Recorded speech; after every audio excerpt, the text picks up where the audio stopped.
Euzubillahimineşşeytanirracim. Bismillahirrahmanirrahim. Elhamdülillahi Rabbil alemin. Ve salatu ve selamu ala seyyidina Muhammedin ve ala alihi ve sahbihi ecmain. Rabbi işrah li sadri ve yessir li emri ve ahlul uqdeten min lisani yefqahu kavli. Okay, some of you may be even more knowledgeable about this than I am. I try to put what I'm going to talk about in a larger context, and it makes sense in that larger context. And I talked a little bit about that larger context yesterday, which is this book on Nursi and methodology. In that, as I mentioned yesterday, I talk about the context, historical context, talk about the person, Bediüzzaman Said Nursi, and I talk about his methodology in terms of ontology and epistemology, how he understands existence, and the way he understands existence has important consequences for how we know that existence and how we can interpret that existence, and therefore infer meaning from that existence. And that takes us to in a sense, what Nursi does in terms of what Kalam scholars did in our tradition. But then the next thing is, okay, we know what we know. Perhaps we even believe what we know. But we still need to move a little bit. I forgot the name. Muhammad. Yes. If you can move to this seat, perhaps we can open up, or this way. Someone can't see the screen. Oh, okay, sorry. We're in a position. Before you came, I positioned. Maybe we have too many chairs now. You can sit on the side. Maybe you can open up back a little bit like this. What is it? I as long as I can see you and everybody else, that's good. Sit here. Okay. Yeah, thank you. I would have moved to the center, but this cable does not extend further. So we know what we know. Perhaps we even believe in what we believe, but that's not sufficient. That's what human experience shows us, and I'm going to talk more about that. The information and then conviction and then belief needs to translate into action and state. If that doesn't happen, Nursi, as a scholar of Islam who is introducing what we may think of as a new or rather renewed method of practicing religion, will not have fulfilled the function completely, because just knowledge and belief is not enough. It is iman and amal salih, right? Righteous acts. Even that is not enough. The righteous acts need to be done with proper intentions, right? So this part of this larger project is about how Nursi tries to take us to those righteous acts and right intentions with the righteous acts. It is something that is not usually covered in the secondary literature on Nursi. The secondary literature on Nursi since the late 1970s has been heavily based on Nursi and science, which is justified. There's a lot to be said, and there's a lot to be learned in that. But that's not where this story ends. Right? This story has a longer lifespan, and that's where I'm trying to get to. I consider this a beginning, for myself at least. There is some recent literature on this aspect of Nursi in PhD theses. Maybe one book, but not a very scholarly book. Right? So it's a new area, therefore what I say to some extent is primitive. I have to explain the basics before I can move on to more complicated stuff. It's like you start a student from elementary school, and at elementary school you have to explain what a number is so that you can then move to, I'm not a math person, whatever they move to. I have never moved there. Algorithms and whatnot. Okay, Bismillah. So I said the knowledge and belief part is usually corresponds to what has been the field of the turf of the Kalam tradition or Kalam sub-tradition in the tradition of Islam, and the kinds of things that I'm going to talk about now usually fits into the Tasawwuf tradition. It is not limited to the Tasawwuf tradition. It doesn't mean that people who were not into Tasawwuf they also dealt with issues like this, but in general it is a turf of the Tasawwuf tradition. And Tasawwuf, I translate it as striving for excellence in worshipping God, or you can translate as striving for excellence through knowledge of God. Lexicology is not the point here. What I'm going to suggest from the beginning is that whatever it is and whatever the method is, whether it is in the Sufi tradition or outside the Sufi tradition, this striving for excellence is necessary to be a good Muslim, to be a Muslim and to fulfill what a Muslim is supposed to fulfill in this world. So it is necessary.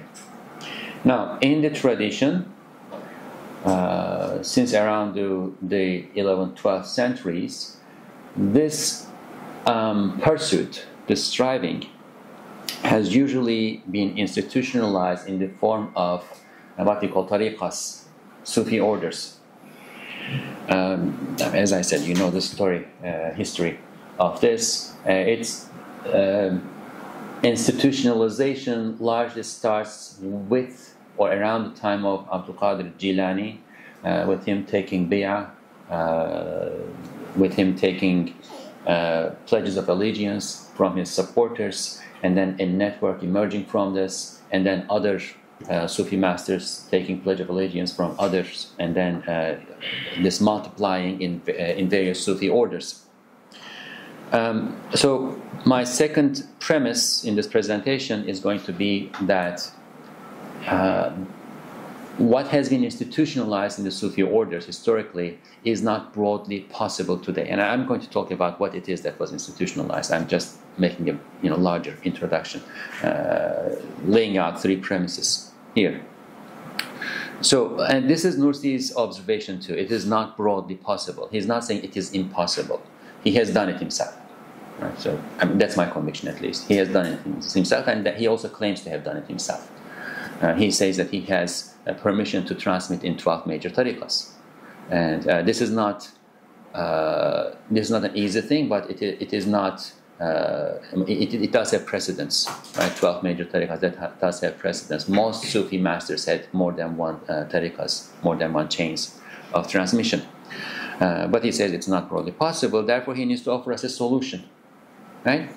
And the solution he offers, he calls it the way of the prophetic companions. I had to come up with a phrase to refer to this, so I refer to it as the path of light, which is a phrase that is used in the Risales too, but he does offer a solution. So we are going to try to first understand this problem, right? Tasawwuf is necessary.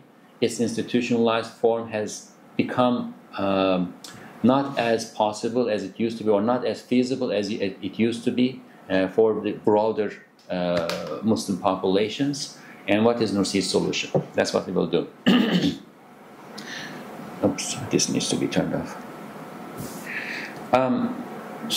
1 second. Let me turn this off so it doesn't keep coming up. Maybe we turn off the light? No, that's fine. Something came up on the screen, that's what I turned off. Now, I never did this presentation before. I was asked to do the first part and the second part many times. I did that many times. But as I said, this aspect of Nursi doesn't come up very frequently. I didn't do it before, so I don't know how long it will actually take, but inshallah, we have a second session. I don't want to worry about pace, and I don't want you to worry about pace. At any point, if you feel like stopping me, please do so.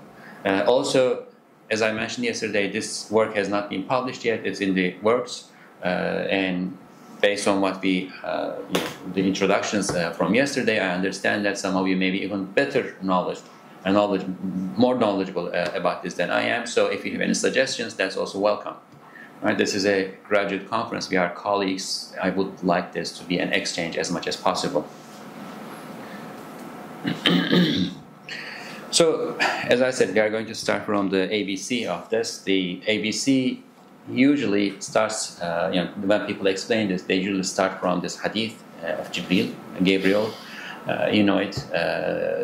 The Prophet ﷺ was sitting with his companions one day, and then there comes this man, not from the city, obviously is coming from outside, but doesn't look like he has trouble, sits right next to the Prophet and puts his knees next to his knees and starts asking what is faith, what is what is Iman, what is Islam, what is Ihsan, and then he asks about the Sa'ah. This later became the foundation and justification and the basis for categorization of the sub-traditions of Islam. Right? So the question about Iman relates to Aqidah and Kalam. The question about Islam relates to fiqh. And the question about Ihsan, which is actually translation, more literal translation, striving for excellence. I took my translation or my interpretation of tasawwuf from this, striving for excellence, Ihsan. And then obviously, he asked what is ihsan, and the Prophet ﷺ explains that you worship God as though you see Him, even if you don't see Him, you know that He sees you. It relates to this sense of presence. Right? Ihsan requires a sense of presence, that you feel you are in the presence of God, that God has muraqabah on you, that God is observing you. Now, the science discipline sub-tradition that deals with this striving, like how do you strive for excellence? How do you reach that point? Right? That is tasawwuf in this tradition. It's translated as Sufism. I like tasawwuf more than Sufism, but it doesn't matter. You can use either one. I don't mind. Now, the logic of striving for excellence has two important components, and the first component is there to build up to the second component, right? So it is about doing and being. What do you do? Here the excellence, right? You want to worship God with excellence, and that means you do the things that God commanded you to worship Him, and those are obligatory acts, fara'id, and then avoiding the forbidden things, haram, and then building on it and doing things that are recommended and avoiding things that are reprehensible, and then building further onto that in worship and performing extra acts of worship, and then avoiding extra things, even though it may not be forbidden or reprehensible, avoiding it in order to come closer to God. But this is, none of this would be meaningful if it is not done with the right intention. Intention is like the coefficient. If your coefficient is 0, whatever you have, it's going to amount to 0. You multiply it with 0. If your coefficient is 1, 2, 3, 4, 5, whatever it is, that is an essential part of what we do here. So as long as you do it with sincerity, ikhlas, with a high coefficient, they all matter. If you do it with ostentation to show to people, then it amounts to 0. It becomes meaningless, right? Yes. So is this definition of Sufism? You're saying this is what Nursi is? How No. This is all general, okay. right? And there will come a point where I will say from here on I'm talking about Nursi, but obviously this is my understanding of Sufism is influenced by Nursi too. Not only by Nursi, but by Nursi too. Like most of these things, I can show you places in the Risale-i Nur that's going to. I was just curious if you said it like this directly. No, right now we are doing the ABCs. Now, all of this is good, but it still is not enough because all of this needs to come from a state and take you to a state. The way I understand this is you can program a computer to say thank you, right, in response to certain acts, right? So let's assume that there is a certain act that sounds like a favor to the computer, like the computer is running out of battery and I plug it in, right? So there the computer kind of has a need and I plugged it in and the computer says thank you, Okay? Is this gratitude? It's not gratitude. It's programmed to say thank you, right? So you can program a child to say thank you each time, like somebody opens the door or somebody gives the child a candy. Somebody does a favor to the child. You can program the child to say this in a Pavlovian sense, but that does not amount to gratitude. It is gratitude when it comes from a sense of gratitude in the heart or the spirit or wherever it is that sense, wherever that sense is located, right? So that is the goal. That is what we are trying to achieve through tasawwuf. So, Hocam, can we say here then the main point is the free will that computer might have? Main point is what? Free will. Because you program Free so, will. and it gives thank you after all that action that you do. But if, let's say, it has a free will to choose to thank you or not, and then it becomes valuable. Right? So the main point here is free will? You can say that, but I would say there is something even beyond that. Right?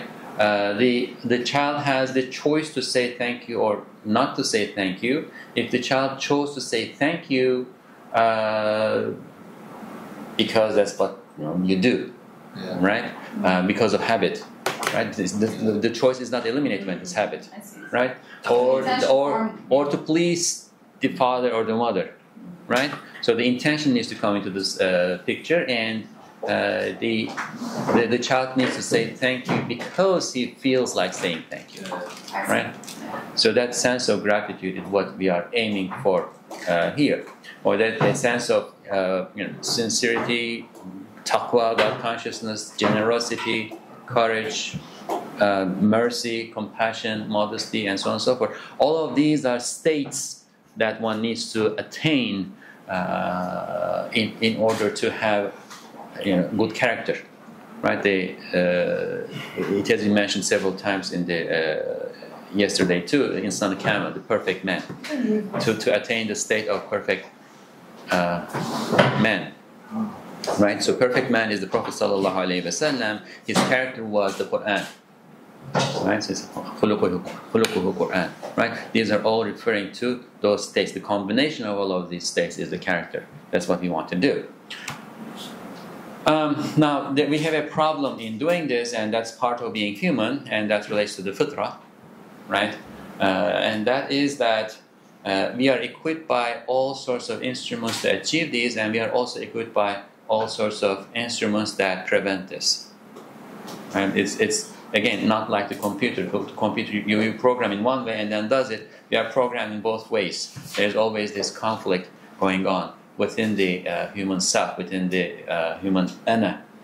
And that, the prime or primary resistant force of resistance we are working against is the nafs. There are various ways to translate it. It may be instinctual self, compulsive self, lower soul, lower self. The translations are agor. So, and then this soul or self has levels, various states, right?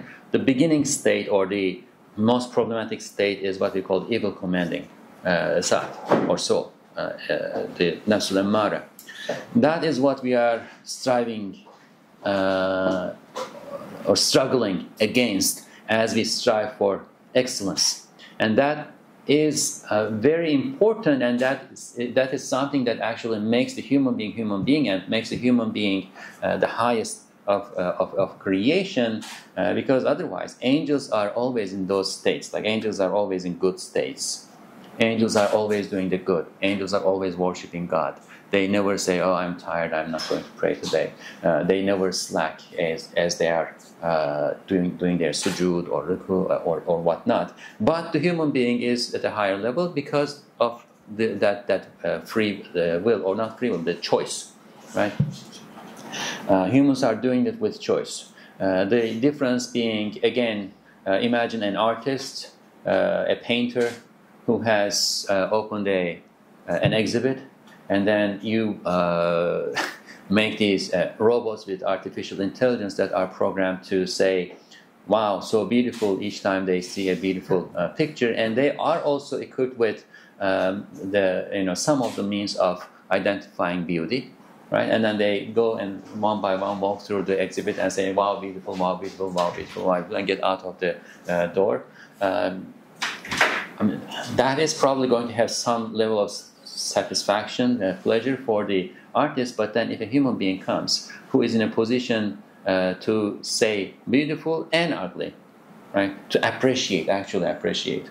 That's a very different phenomenon, a very different thing that's happening there, right? This person is not programmed only to say, wow, beautiful. This person is also programmed to say, wow, beautiful, all the way to, this is rubbish.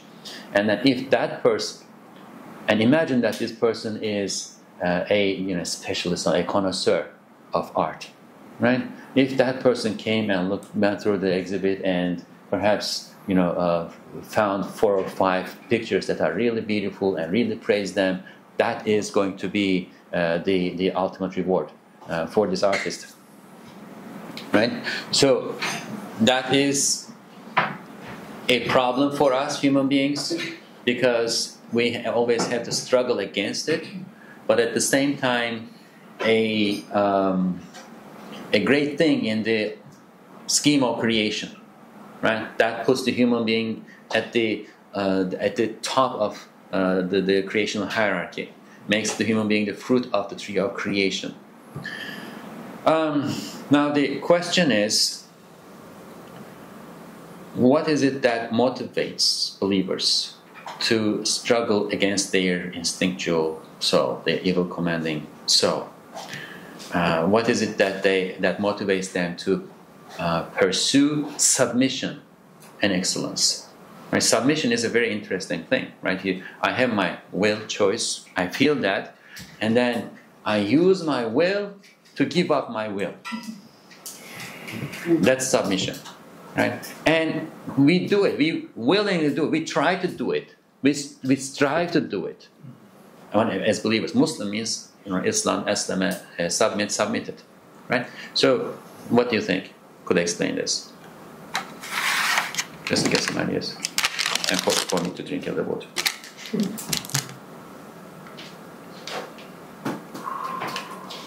Love of Allah. Love of Allah subhanahu wa ta'ala.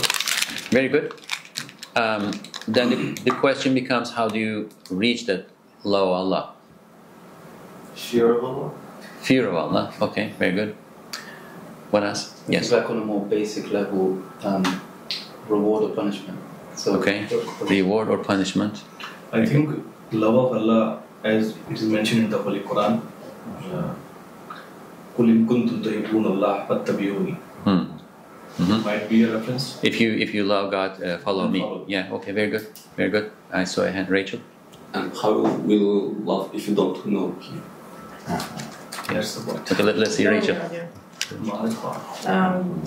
So of course knowing God, and I think beautiful models, whether in literature, I think literature is very important, like stories, narratives, physical human beings, physical examples, things like that. So modeling. Modeling. Okay. We have that instinctual ability in us too, like we do model elders and so. Yes. I think I'm trying to think with the opposite. So what would motivate a non-believer to act well? And so I think that there is a common sense or like a common nature of understanding what is right and what is wrong.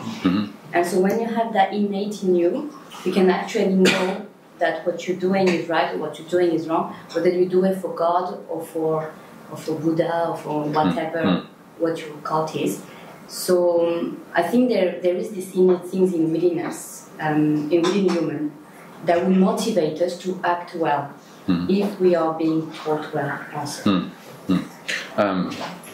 That's very good. I would still add, I think we still need to add a layer to it. We are not talking about acting well. We are, talking about being well, right?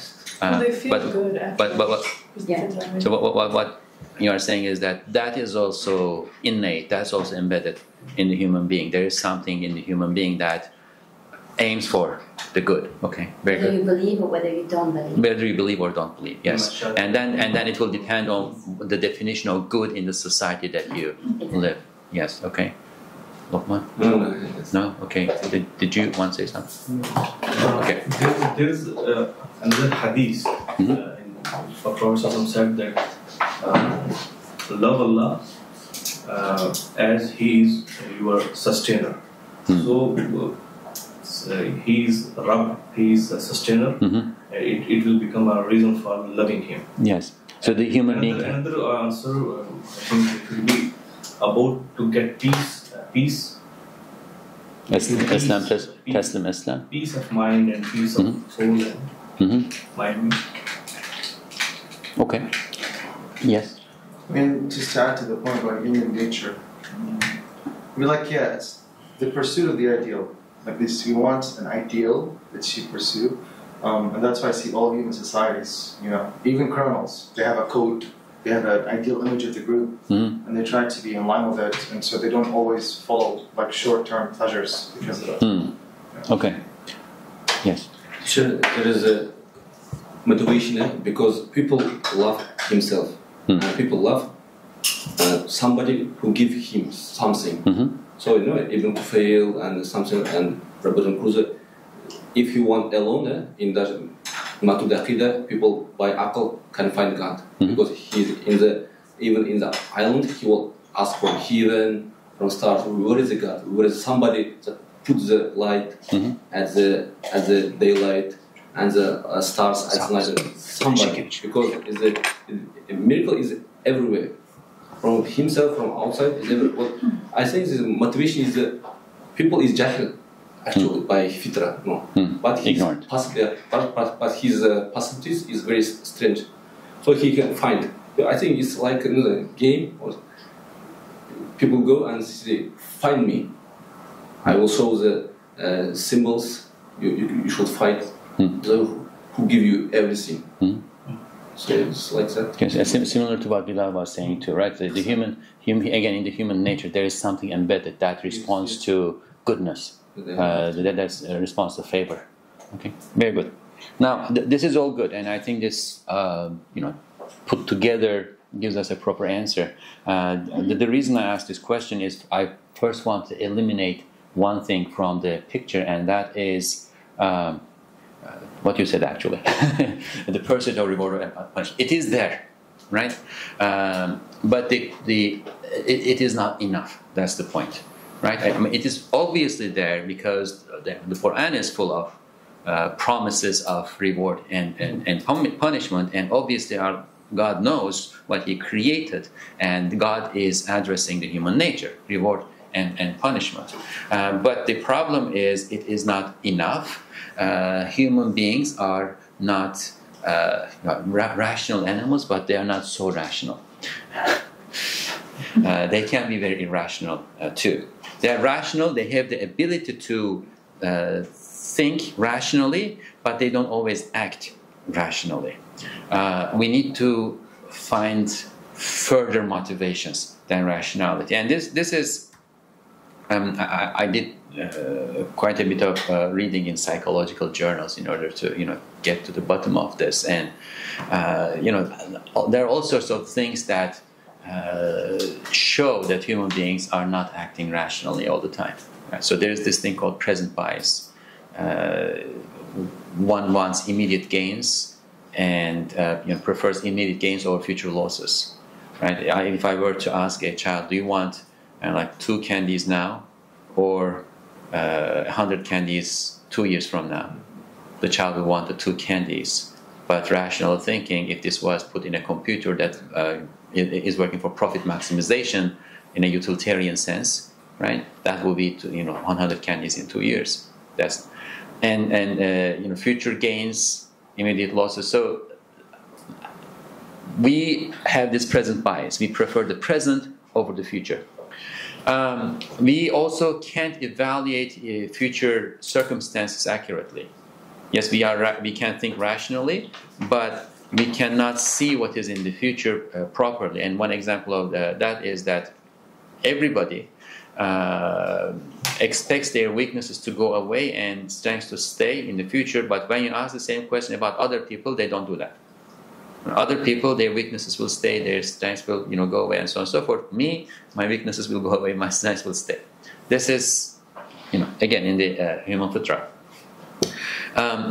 We have various. Is it a question or comment? I want to add some points. There might be also, as in the Quran, God has mentioned at 8 places that those people belong to Allah, like Inna Allah yuhibbul muhsinin. So these are those things which motivate a person to do good. A human being, Inna Allah yuhibbul tawwabin wa yuhibbul mutahhirin. Inna Allah yuhibbul muttaqin. Inna Allah yuhibbul sabirin. Inna Allah yuhibbul mutawakkilin. Inna Allah yuhibbul muqsitin. Inna Allah yuhibbul lazina yuqatiluna fi sabilillah. And similarly, there are 12 places. I collected all these verses. Where God says that about those people who are disliked by Him, like Inna Allah la yuhibbul mushrikeen, Inna Allah la yuhibbul kha'inin, Inna Allah la yuhibbul mustakbirin, Inna Allah la yuhibbul kulla khawanin kafur. 1 second. Is everyone understanding Arabic here?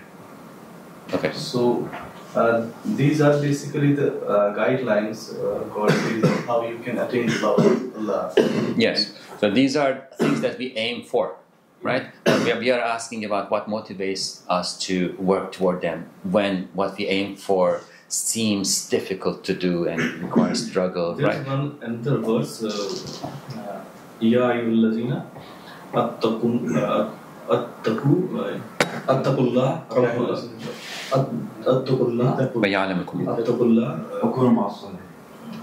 attaqu rabbukum allazi khalaqa, who has created you. Yes. Attain the taqwa of that who has created you. Yes. So all of these things. Now, if we apply this to our question, for instance, you can say, love of God is a goal that not my love of God, but God's love of me. Yes. Right. So I want to aspire for that. So that's a motivation too. Right. And then we can expand the list here. So we also have levels of capacity to resist temptation. Say there's a chocolate cake here, and I love chocolate cake, and I'm going to eat it, but I know that I might be diabetes, or perhaps I already ate enough today, I may be gaining weight, and so on and so forth, right? So if, say, I just came from a trip, a long trip, and I'm tired, and my energies, mental energy, are depleted, right? I will be much more likely to eat a chocolate cake than, say, I woke up in the morning, comfortable, I'm on a vacation, and I have all sorts of energy, I'm not depleted. Or, my level of commitment, right? I'm 25, I have no health problems, chocolate cake is there, I'll go ahead and eat it. I'm 55 and I went to the doctor, and the doctor said, let's check your diabetes, your blood sugar, and so on and so forth. And I have no fear of having all these problems. I have more commitment. Right? Or perception of what is at risk. At 25, I don't see it at risk. At 55, I see it at risk. Right? So there are all sorts of these various factors that come into the picture and that affect our level of capacity to resist temptation. In some parts of Turkey, you can see this in especially like old village societies. You see that the young are not expected to have so much taqwa or worship God as like their time will come, right? Do what you want now, because you have a long time in front of you, and then there will come a time, after you marry or after have some children and so on and so forth. Then all of a sudden you see this change, right? Time to go to Hajj, right? To eliminate the sins, and but obviously we don't know when we are going to die, right? So that's again why we are not rational. We have this present bias, right? And then there are automatic and non-conscious mental mechanisms that govern our behaviors. That's why it is easier to pray if you have been praying for 5 years already, and it's difficult to pray if you have not prayed before, right? There's this famous joke. the Bektashi. The Bektashi is a Sufi order, but it has also become the butt of jokes in the 19th century because the Bektashis were related to the Janissaries, the Janissary court was closed, etc. Anyway, no, the details are not important. They tell the Bektashi, like, pray 40 days and it will become easy to pray. You'll keep going. And he responds, don't pray 3 days and let's see if you're going to be able to pray. Right? Now, on top of all of these, there's one that's really important, and that is what is written at the end here. Humans have a proclivity to avoid death-related thoughts, and especially if it is about the death of the person himself or herself. We all know that death exists. We all know that we are going to die, right? But we somehow suppress that, and that happens at the neurological level. Right? They did experiments about this. Actually, I should follow it up because when I read about this, it was in the media, in the newspapers, and I don't know if something is published in an academic journal or something already. An Israeli scientist was doing this. He was showing, putting, like they do the brain things they measure. I forgot what they call it. You don't know either. Here you are supposed to say, oh, this is word. EEG. No, not that. No. Functional whatever. Yeah, they put these things on the brain and they see what part of the brain is activated, right? Chips. Electronics. Whatever it is, you know. I suppose you know what I'm talking about. I have a colleague who does this all the time. She actually has a lab in our building. So they sit you on a seat. They put a screen in front of you. They put these things on your head. They're measuring what is being, like what parts of the brain is being fired as they do this, and they show certain images. Whenever a death-related image comes up on the screen, the brain, like parts of the brain, shut down. Just doesn't process, refuses to process. It was amazing when I read about it. Inshallah. Brain activity. Okay. So now they're adding another rationality between two books, which is that all people believe in God. It's a lot of studies. They call this the intuitive theism. They try to explain it away through evolutionary theory.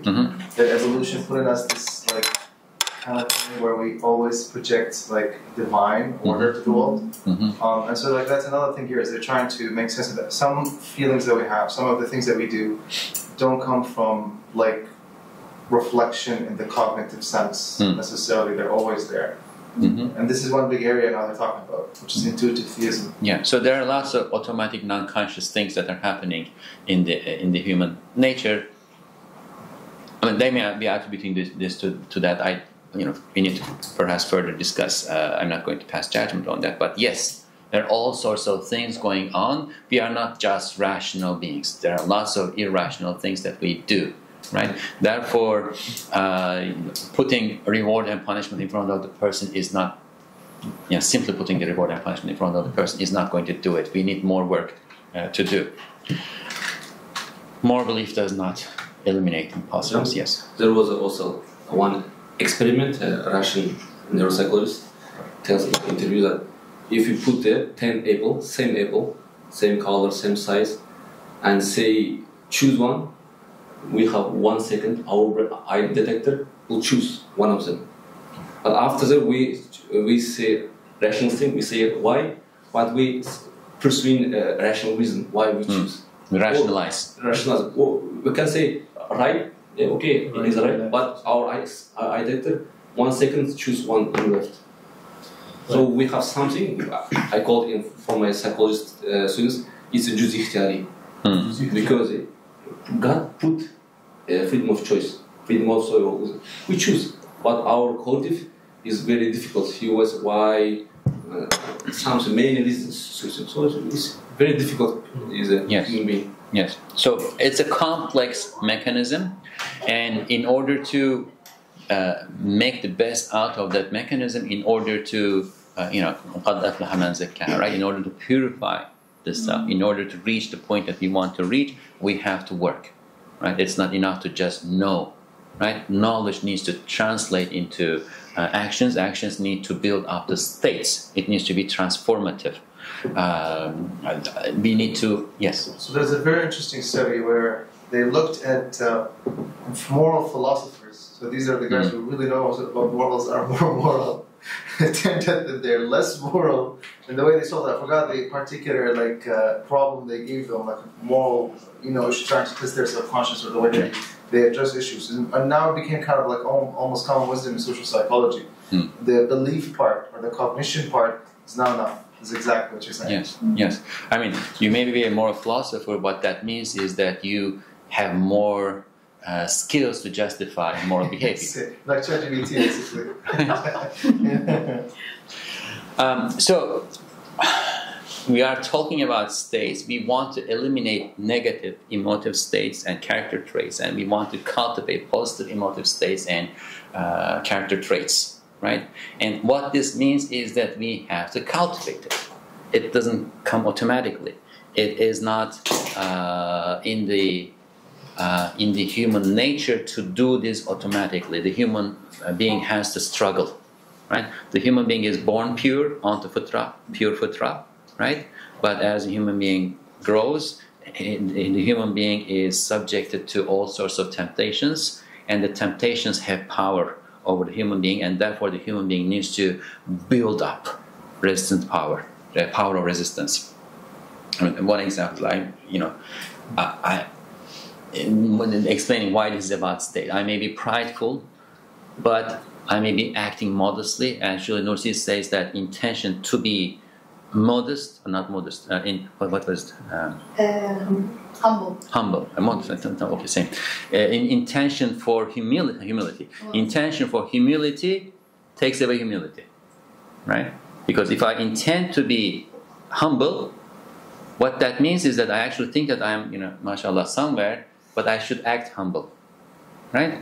And the problem is whoever has a mustard seed of pride in his heart is not going to enter Jannah. That's hadith. Yes. Right? So what do? We need to aim for not performance but states. And tasawwuf has evolved as the science of cultivating good states, eliminating negative states. Now, there is but at the beginning, the second premise, if you remember, was that it's not broadly feasible, it's not broadly applicable in the way that it has been institutionalized. What has been institutionalized? Abstention, constant worship, remembrance of God, connection with a Sufi sheikh, supervision under the guidance of a master of this whatever is happening, the wayfaring, and so on and so forth. So all of these are good, not as available as they used to be, or that we are being taught in history that they used to be. So this is one issue. Another issue is, this is about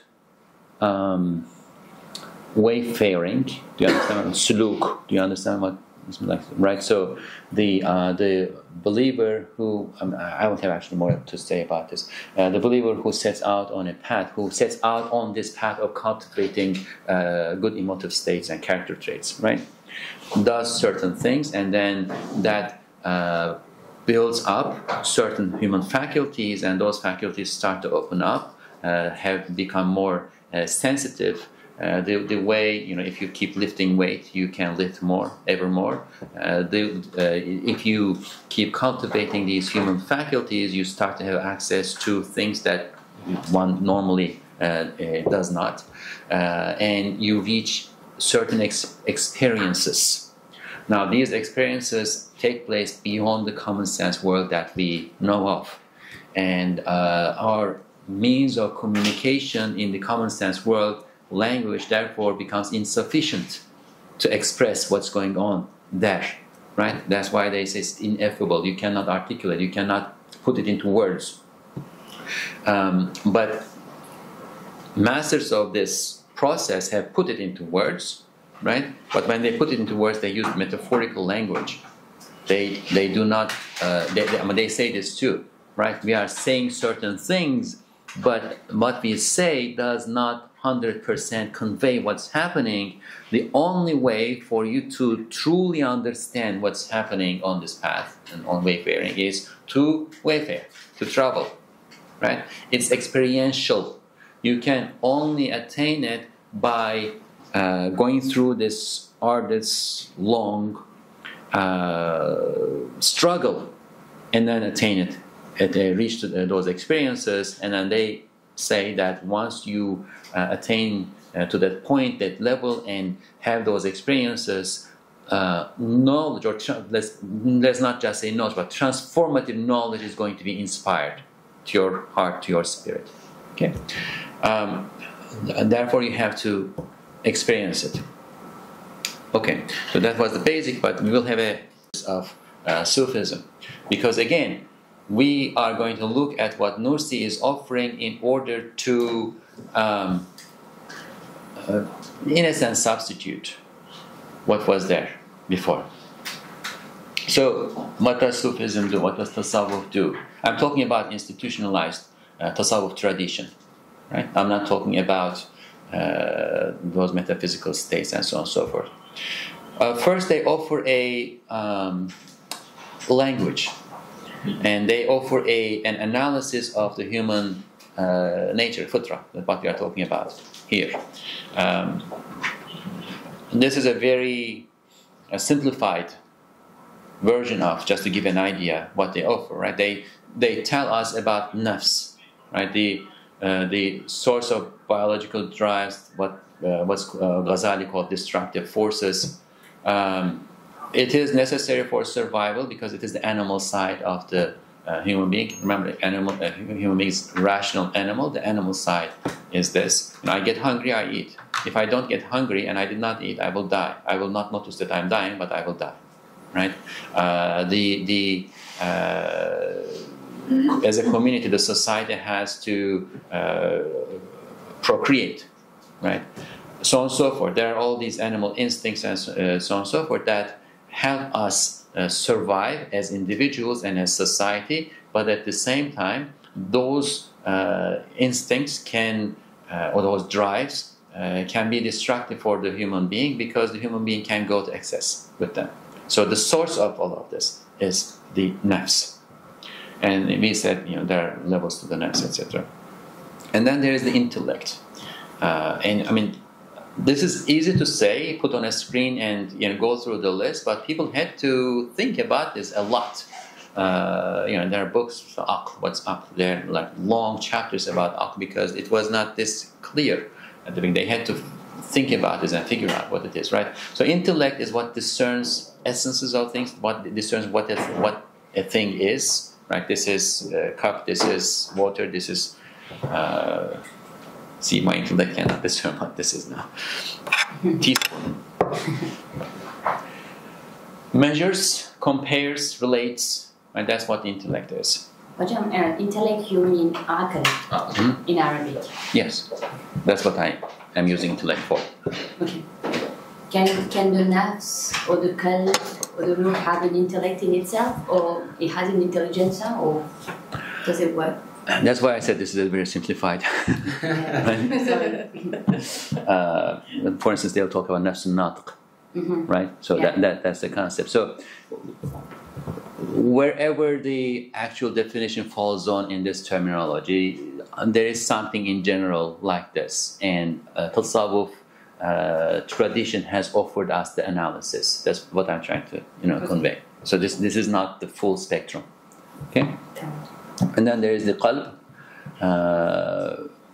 which can think according to the Quran, right? So, or understand according to the Quran. But the main function that we are going to associate with is the ability to attribute value and attach. So the aql discerns, compares. This is bigger than this, or this is more precious than that, right? But it can remain there. Like there may be no attachment. Again, the computer example. The computer. There can be a machine that can be very sensitive and that can measure everything, but at the end, it just tells you this is 10 kilos, this is 1 kilo, that's it, right? But the qalb will attach, the qalb will want to take the 10 kilos. The qalb will want to take the more precious thing. That's a one of the main differences that makes the human being, and it's a locus of character traits, and also the qalb, or you can go on subcategories in the heart, as sir, etc. That most Sufis have identified as the faculty that knows God, loves God, attaches to God. The human being's connection to God, in a sense.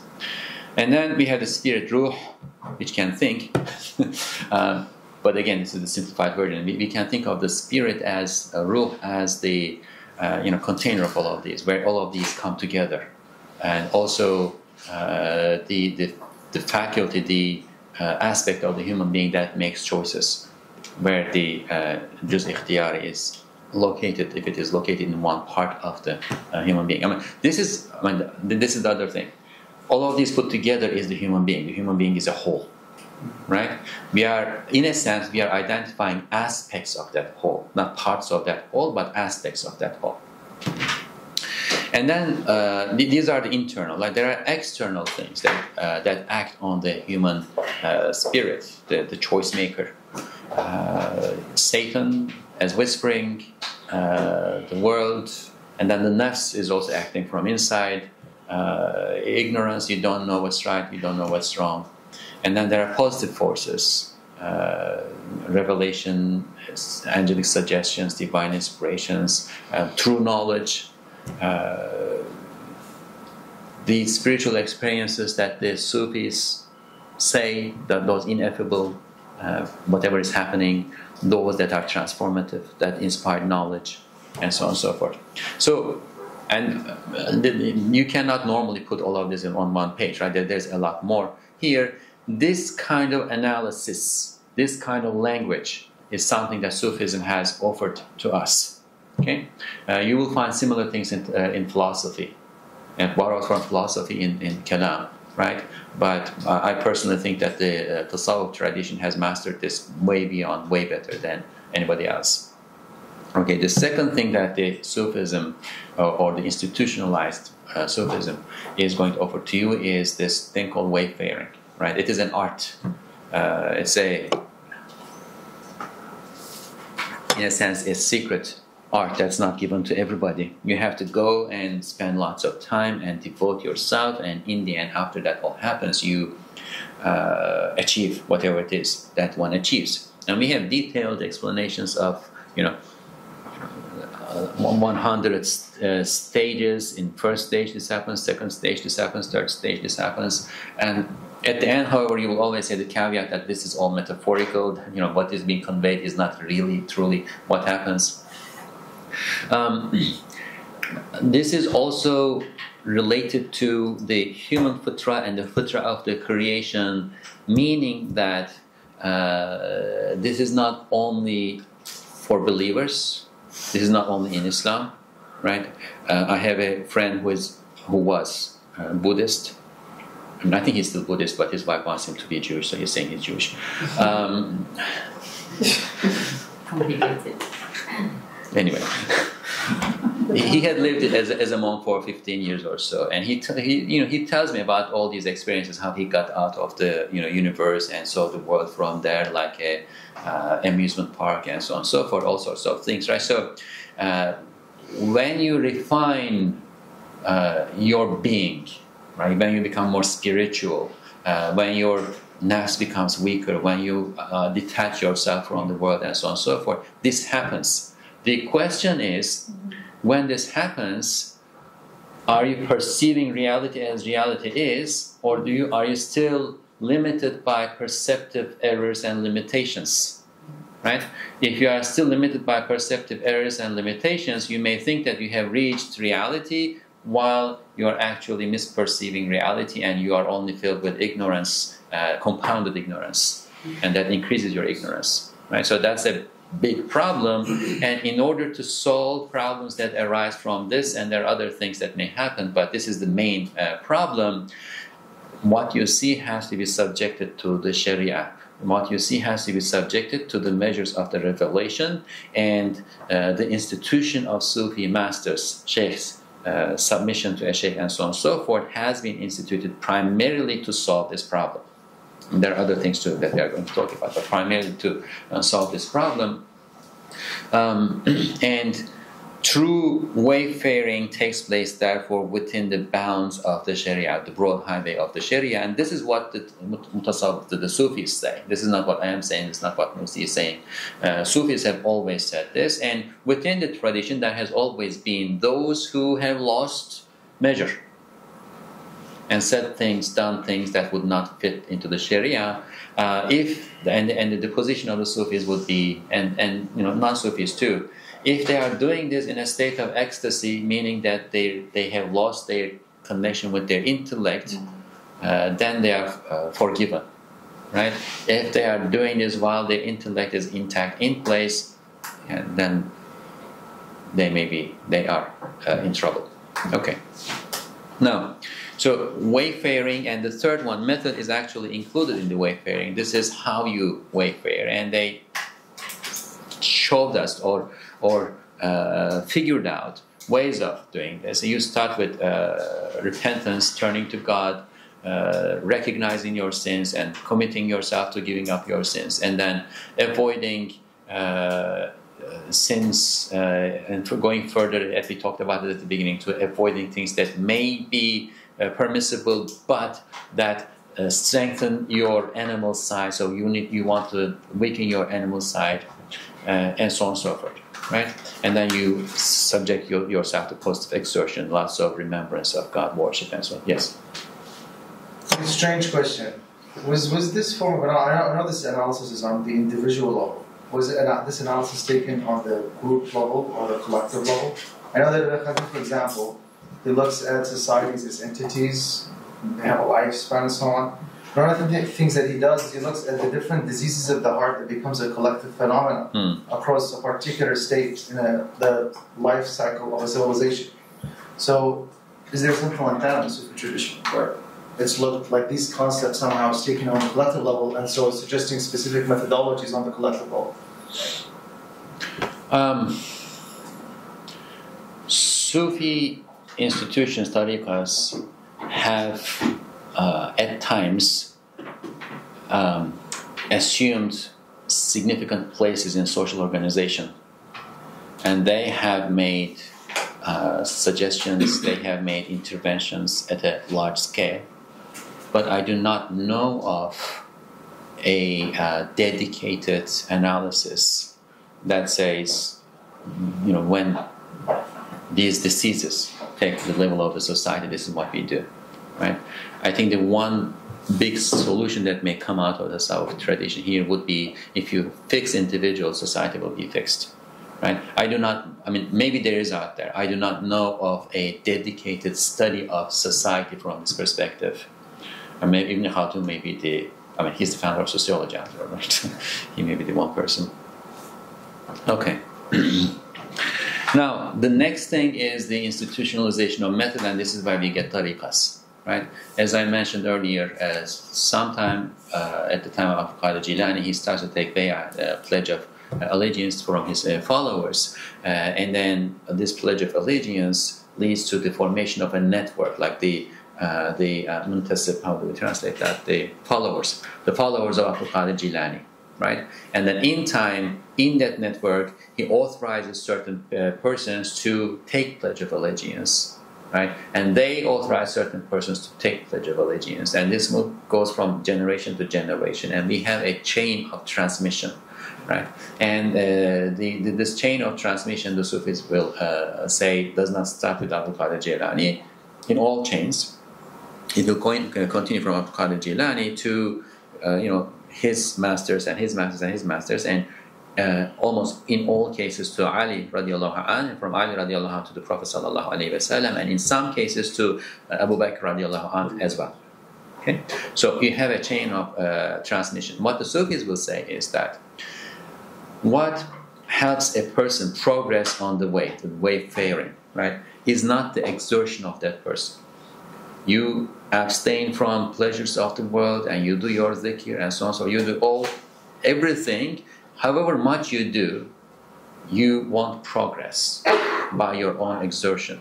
what makes a person progress is divine grace, right? But with exertion, you stay on the path, and then you will be moved on the path. And they will say the divine grace is the way God distributes this is distributed through a hierarchy of saints of God.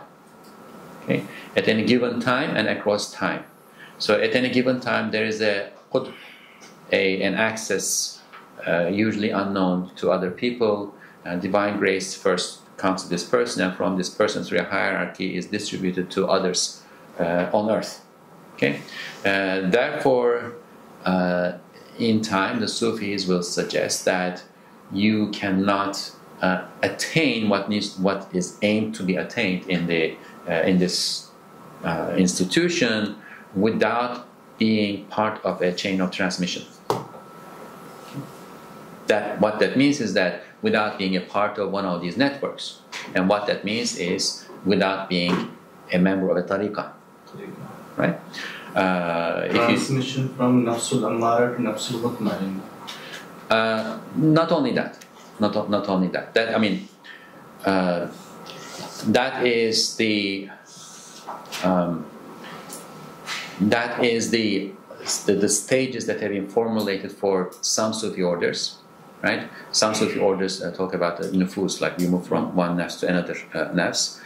This is usually attributed to Qadiri and so on and so forth.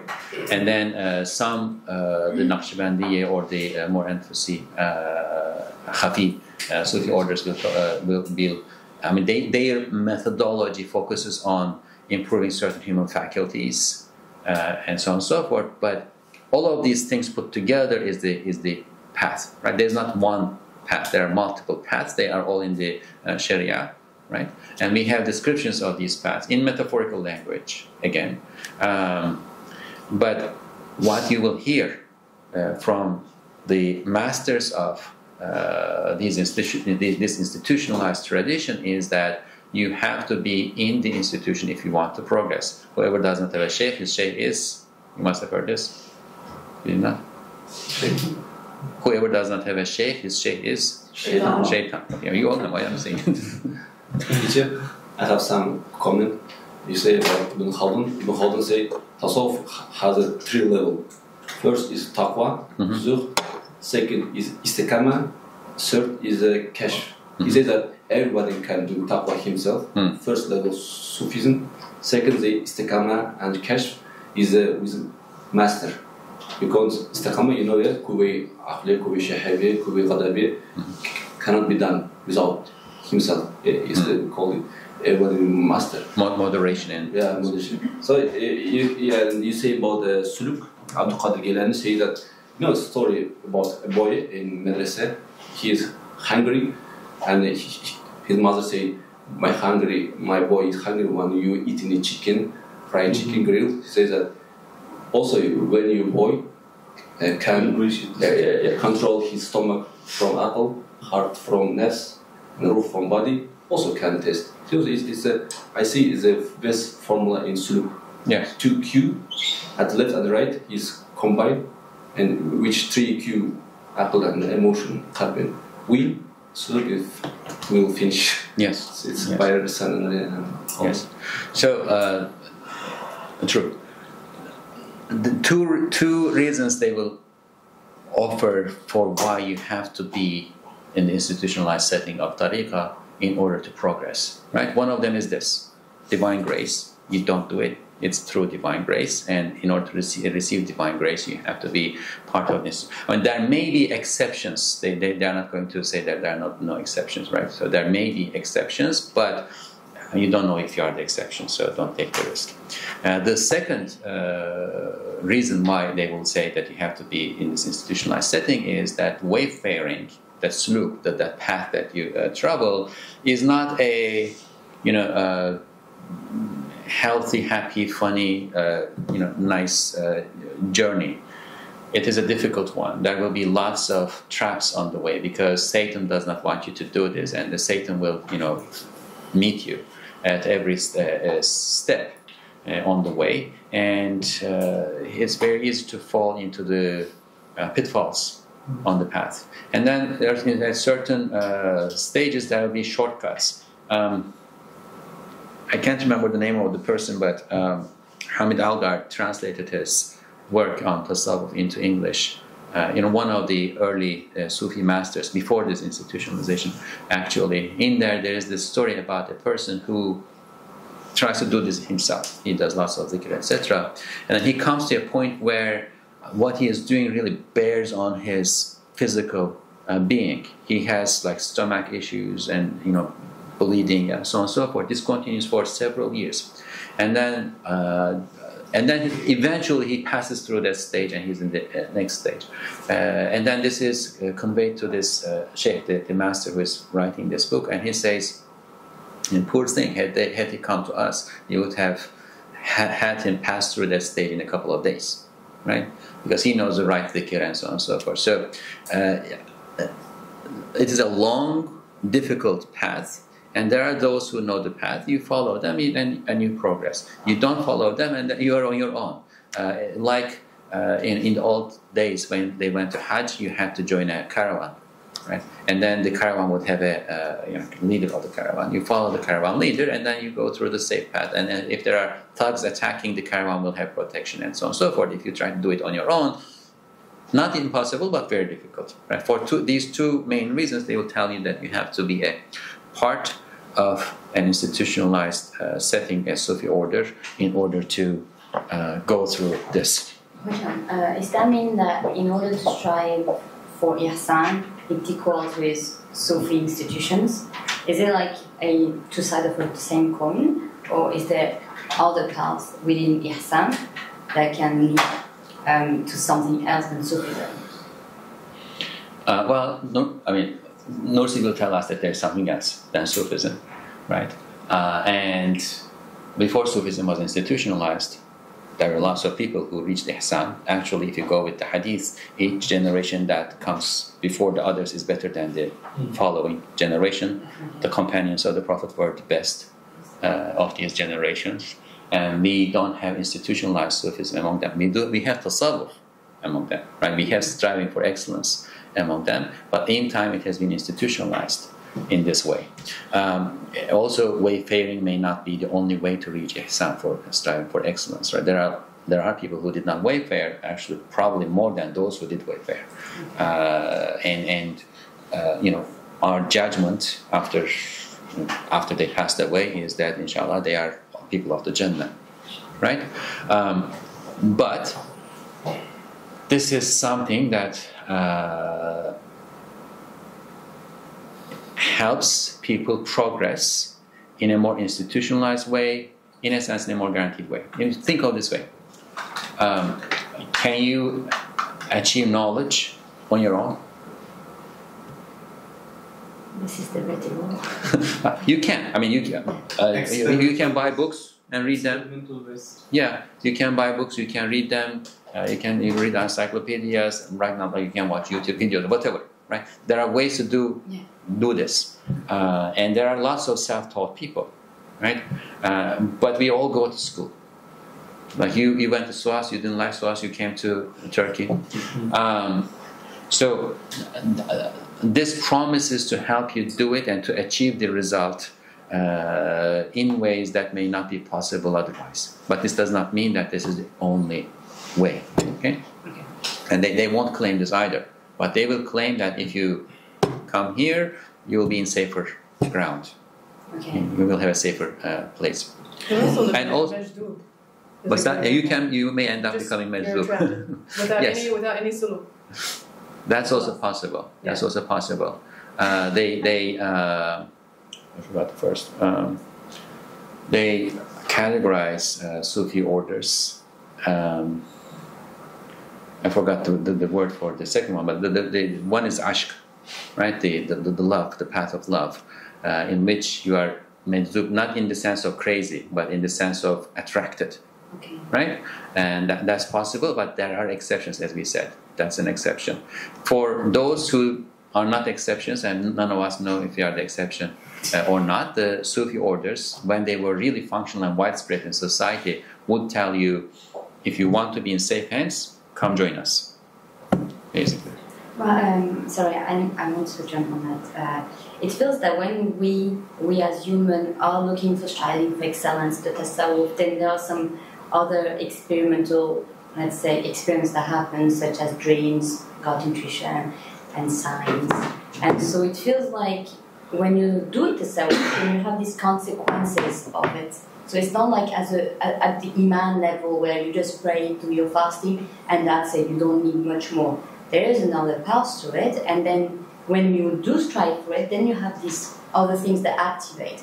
And for me, it feels like, from the Sufi perspective, is that, well, this is being activated, then you need a sheikh, you need an institution, because then you can get lost in it. But I was actually thinking whether there is another way where you don't have all of this activated, but you're still striving for excellence, you're still wanting for the best. So are we actually, as human or as a Sunni Muslim, wanting ihsan to be closer to God, or are we actually wanting to have this activated in us? And so here we have the intention that needs to be fixed, right? Whether we want to have extra, let's say, paranormal activity experience, then do we need that sheikh, or can we just like move away from all of it and just say, well, I just do it for the love of God, I don't want all of this? Is there a Nursi talk about that? Or? We will come to Nursi. Okay, so I'm waiting then. I'm kind of curious what you mean by institution, because like, for sure there's the organization, there's the physical zawiya, sometimes there's like hospitals and stuff attached and things like that. But I mean, in a sense, like the relationship is always between the disciple and the sheikh, and it's always like a human heart-to-heart relationship, which kind of is beyond an institution. Like the zawiya can fall apart or whatever, but you still have that. Institution is not physical entity. Institution is patterned action. Oh. Right. So, for instance, it has evolved in such a way that almost all Muslim villages or neighborhoods in history have had imams. They have come together, put some money together, and hired an imam, and perhaps build a masjid. Right? This is an institution. It's an institutionalized action. Right? So I'm not talking about or hiring an imam. Right? So I'm not talking about the zawiya as an institution. I'm talking about the institutionalization of these relations. Interactions. The formalization of the methodology and the relationship. You can say formalization too, right? So, what is the reward? What comes at the end of all these things? Spiritual experiences. Sister Taiba said something very good, and the Sufis will say this too. If those spiritual experiences are your goal, you're in the wrong place. Yes. Yeah. Yes. You are striving for nothing, right? You are at the end. You are going to go through all of these. My Buddhist friend went, through all of that. It's possible. You'll go through all of that, and then you will not achieve what you want to achieve. That's not.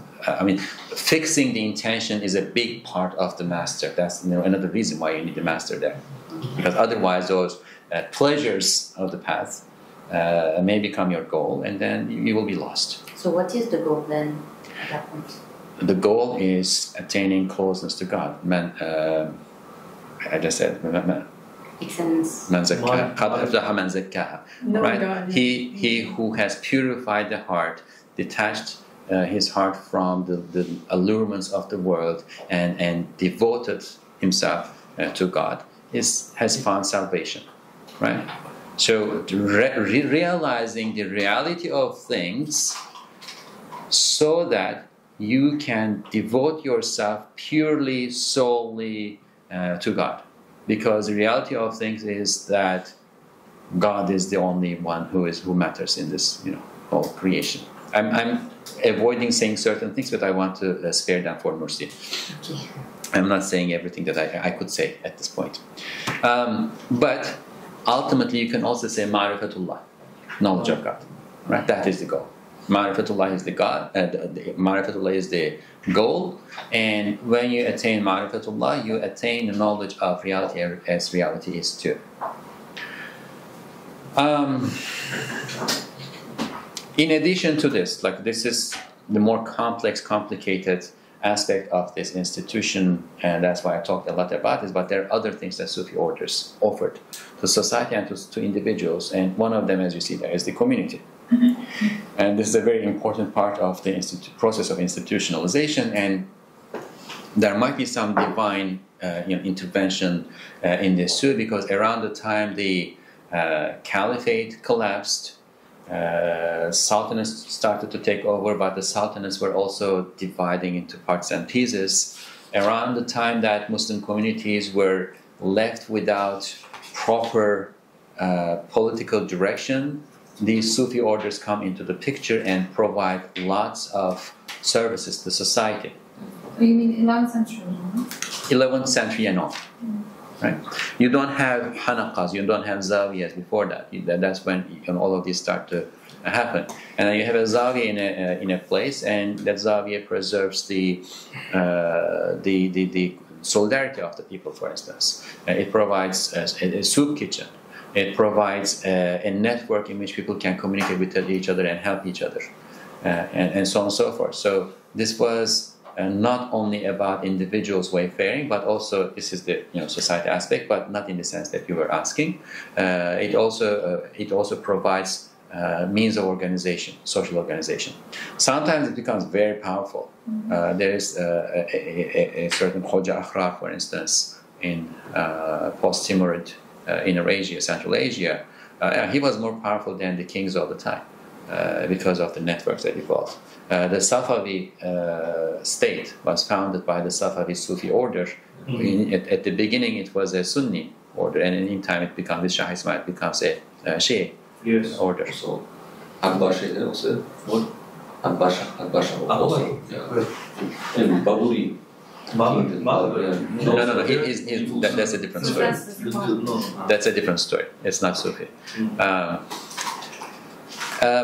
And third, there may be other things, but this is what I was able to boil it down to. It provides authority.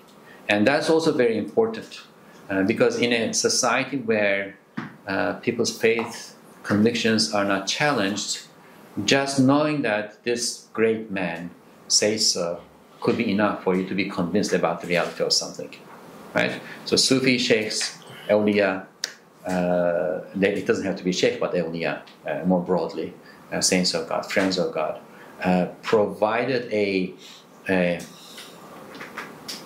authority, that's the word, an authority to people to which they could look up to and be convinced about what they believed, right? I don't have all those experiences, but this man or woman has had all those experiences, and if he says so, if she says so, it is true, right? This authority is also very important. Okay, now, this is all good and it fulfilled a very important function in Muslim societies for about 1,000 years. It continues to fulfill that function. I'm not saying that it's all gone and done, but the feasibility and accessibility and availability and broad applicability and so on and so forth, those became problems in the age that we are living in. We have 5 minutes. Come on. Okay, maybe we can make it 10 minutes. No. We will do the second session. Yeah. I like to stick to the time, inshallah. We will probably do the Nursi part in the second meeting. Okay, now it has problems. There are issues that come up with it, and all of these problems, or most of these problems, have been there throughout the history of this institution.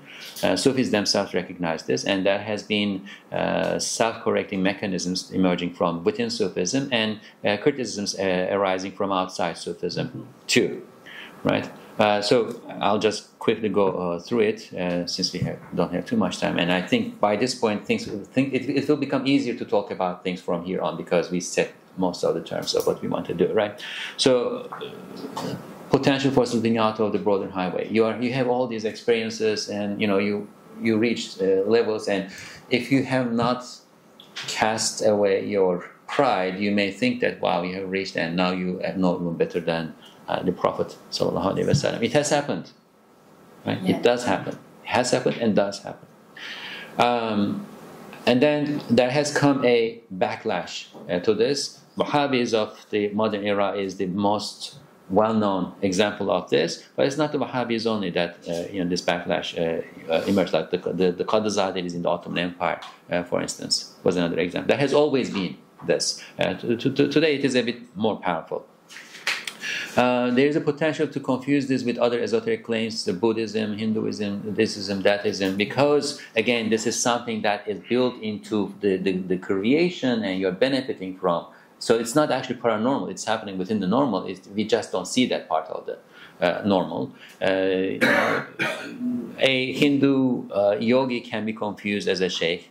Or sometimes a sheikh goes to a village in India and then they take him as a holy man and he doesn't say, I'm Muslim. 30 years later he says, I'm Muslim, and they become Muslim. So the Bawa, the Bawa in America, for instance, right? It can become worldly. I mentioned Shaykh Akhrar, for instance. He was more powerful. He had more wealth, access to more wealth than the kings of his time. So if this sheikh has truly purified himself, and the order is following that, that's good. But if not, it may be bad. Actually, it may become very worldly. It happens a lot today. And then there's this problem of blind authority. Not all Sufi sheikhs are Sufi sheikhs. There's no objective measure to measure this, right? The man is saying, I've accessed these things, and you believe. So it can be open to abuse. That's why the Sufis themselves has constantly being self-correcting this and saying that, and even if you see a person floating in air, see if this person is, Junaid says this, if he is following the Sharia. The Ottomans actually came up with an institution in order to certify sheikhs. Ijazah? Yes, you had to have an ijazah that a committee of shuyukh had to certify that you have completed your sluk, for instance. But even then, it's not, fail-free. It's not foolproof. Okay, so self-correcting process, we had mentioned, these are some names that are important in that process. Imam Rabbani is especially important in there. He is known for his strict following of the Sunnah. Okay, I don't know the time, but let's do this slide and then we will come to Nursi, inshallah. Now, these were things that were there all time. But there are further challenges that emerged in the modern era. And that's why, I've been saying Sufism is not broadly accessible, feasible for the masses any longer. Or that's Nursi's opinion, let's put it that way. Let's not make it my opinion, that's Nursi's opinion. That's why he wants to seek something else, something beyond this institutionalized version of tasawwuf, right? So, there have been direct challenges. Sufis organized against colonialists, and colonialists therefore attacked Sufis. Not only individual Sufis, but Sufism as an institution. There's a lot of Orientalist literature that has been translated into Muslim languages to vilify Sufis and Sufism, and therefore, we are all in very perilous ground. There is a reality to this, and this has been of tremendous benefit to the Ummah. But then you read this Orientalist literatures that's translated into native languages and so on and so forth, and think that Sufis were, God forbid, shayateen in the Ummah, right? And then there are secularist Muslims, intellectuals who wanted to take their community societies in certain ways, and then they clashed with the authority of Sufis, and then they started to attack Sufis. And then the Salafi Puritanist movements. So these are the direct challenges. And then there are structural challenges. Even if all of these were gone, you still have problems regarding the practice of this institutionalized form of Sufism.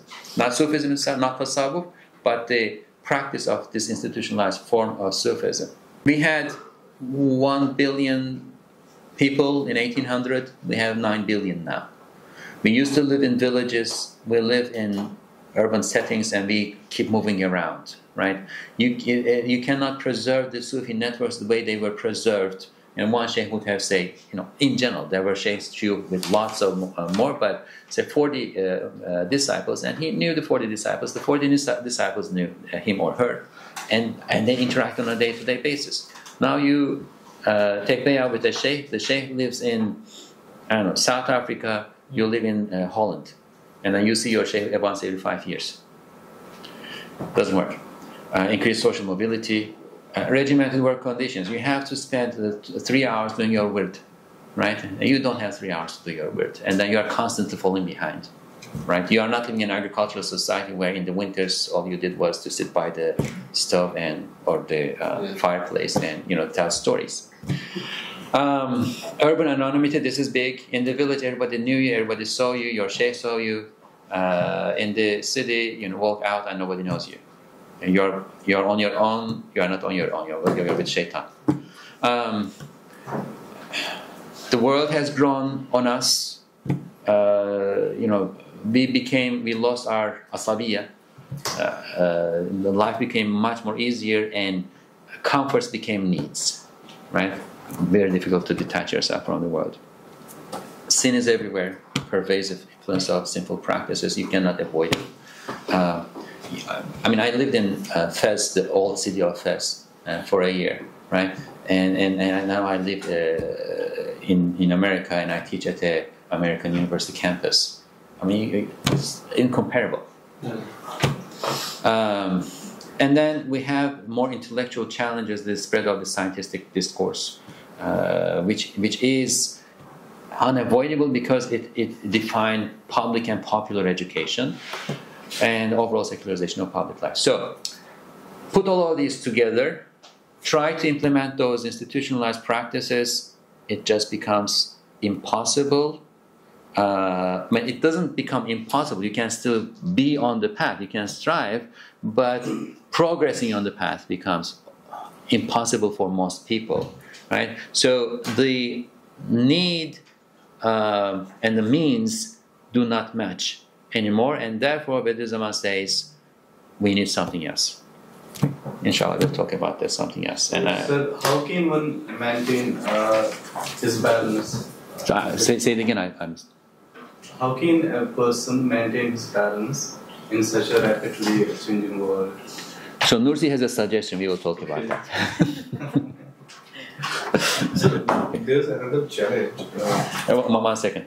We are adjourned. If you need to take a break, get up. By the way, we have discussion hour afternoon, yeah. So you can keep your questions. Okay. And we can discuss maybe as groups. I don't know how Hocam is thinking. Maybe like as a whole now. No, I think we need to stay as a whole.